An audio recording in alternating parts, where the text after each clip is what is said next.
एक अय्याश राजा था। वो इतना धूर्त था कि नगर में किसी भी खूबसूरत महिला या लड़की को देख लेता तो अपने रुतबे के दम पर उसे हासिल कर लेता। एक बार राजा ने अपने लड़के के जन्म दिवस पर एक बहुत बड़े उत्सव का आयोजन किया, जिसमें नगर के सभी लोग पधारे। राजा का सबसे खास मंत्री भी अपनी पत्नी सहित राजा के यहाँ उत्सव में शामिल होने पहुंचा। जब राजा ने मंत्री की पत्नी को देखा तो राजा उसे देखता ही रह गया। राजा ने आज तक इतनी सुंदर स्त्री नहीं देखी थी। उत्सव खत्म हुआ, सभी अपने घरों को लौट गए, पर राजा का सुख चैन छिन चुका था। उसे रह रहकर बस मंत्री की स्त्री के ही विचार आ रहे थे। उस रात राजा सो भी न सका। उसने पूरी रात करवटें बदलते और मंत्री पत्नी को हासिल करने की तरह तरह की योजनाओं को सोचते हुए ही बिता दी। आखिर राजा को एक युक्ति सूझी। सुबह होते ही उसने बुलावा भेजकर मंत्री को अपने पास बुलवा लिया और एक पत्र देकर कहा, ये फला फला राज्य में लेकर जाना है। मंत्री ने कहा, ठीक है महाराज। घर जाकर पत्नी को बता। राजा के इरादों से अनजान मंत्री निकल लिया गंतव्य की ओर। मंत्री की पत्नी को हासिल करने के लिए उतावले राजा का तो एक एक पल सदियों के बराबर जा रहा था। जब उसे पक्का विश्वास हो गया कि मंत्री सफर पर जा चुका है तो राजा भी इत्र वगैरह लगा चल दिया अपने शाही घोड़े पर बैठकर मंत्री आवास की ओर। जिस समय राजा मंत्री के घर पहुंचा उसी समय मंत्री की स्त्री, जिसका नाम कपाला था, नहाकर गीले बालों को घर के आंगन में बैठकर सुखा रही थी। जैसे ही उसने राजा को देखा वो तुरंत खड़ी हो गई और बोली, महाराज की जय हो।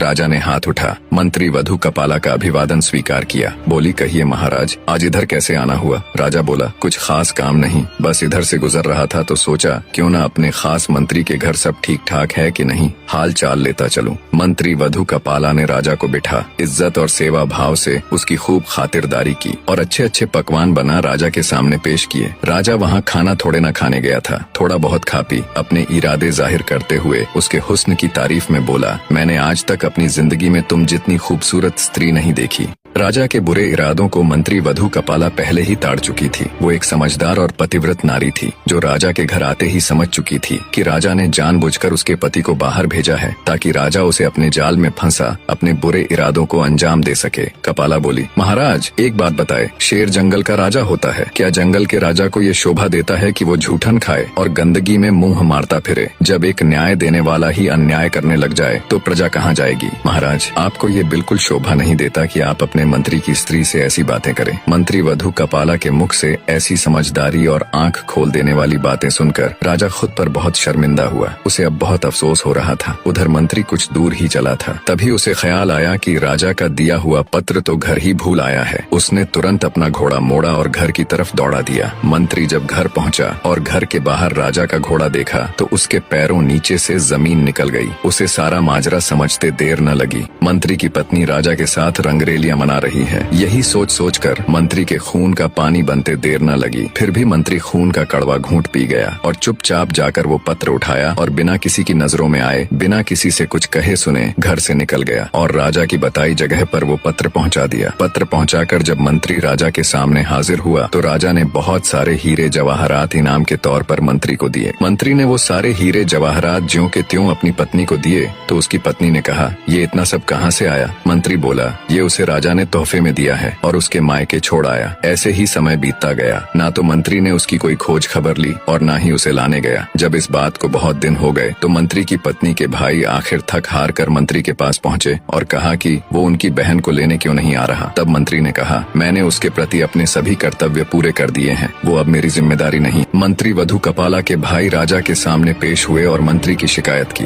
राजा ने तुरंत मंत्री को भी बुलवा लिया। मंत्री के साले बोले, महाराज, हमने एक सुंदर हरा भरा फल फूलों से लदा हुआ बाग इसके हवाले किया था, जिसमें एक मीठे पानी से लबालब भरा कुआं भी था, परंतु महाराज आपके सामने खड़े इस शख्स ने हमारे उस हरे भरे सुंदर बाग को उजाड़ दिया, उसके सारे फल खा गया और उस कुएं के मीठे पानी तक को भी खराब कर दिया। राजा ने मंत्री से पूछा, क्यों भाई, क्या ये ठीक बोल रहे हैं? अपनी सफाई में कुछ कहना चाहते हो? मंत्री बोला, जी महाराज, इन्होंने मुझे उस बाग को जैसा सौंपा था वो उससे भी बढ़िया हालत में मैंने इनको वापस लौटाया है। ये सब सुन राजा ने मंत्री वधू कपाला के भाइयों से पूछा, क्या मंत्री ठीक कह रहा है? बोले, हाँ महाराज, ये बात सही है कि बाग बिल्कुल सही सलामत है, पर राजा साहब, हम इससे बाग वापस देने की वजह जानना चाहते हैं। राजा ने मंत्री से पूछा तो मंत्री बोला, महाराज, बाग वापस करने की वजह ईर्ष्या या नफरत नहीं है। दरअसल एक दिन जब मैं बाग में आया तो मैंने शेर के पंजों के निशान देखे तो मुझे डर हुआ कि कहीं शेर मुझे भी ना खा जाए। बस इसी बात के डर से मैंने बाग में जाना बंद कर दिया। राजा सबकी बात बड़े ध्यान से सुन रहा था। वो सिंहासन से खड़ा हुआ और बोला, मंत्री साहब, अपने बाग में बेखौफ बिना किसी डर भय के चले चले जाओ। इसमें कोई शक नहीं कि शेर तुम्हारे बाग की तरफ गया था, लेकिन वो शेर ना तो तुम्हारे बाग में कोई असर छोड़ सका और ना ही बाग का कोई पत्ता तोड़ सका, ना ही कोई फल खा सका। वो शेर तुम्हारे बाग में थोड़ी देर रहा, फिर मायूस होकर लौट गया। राजा बोला, कसम उस ऊपर वाले की, मैंने तुम्हारे बाग के चारों तरफ लगी मजबूत दीवार जैसी पहले कभी नहीं देखी। उसके बाद मंत्री सीधा अपनी ससुराल गया और पत्नी कपाला को ले आया। सारा माजरा बिना मंत्री वधू की इज्जत उछाले सुलझ गया और दरबार में बैठे किसी भी व्यक्ति को कुछ समझ नहीं आया। ऐसी ही और कहानियों के लिए चैनल सब्सक्राइब कर चैनल पर बने रहे। आप सबका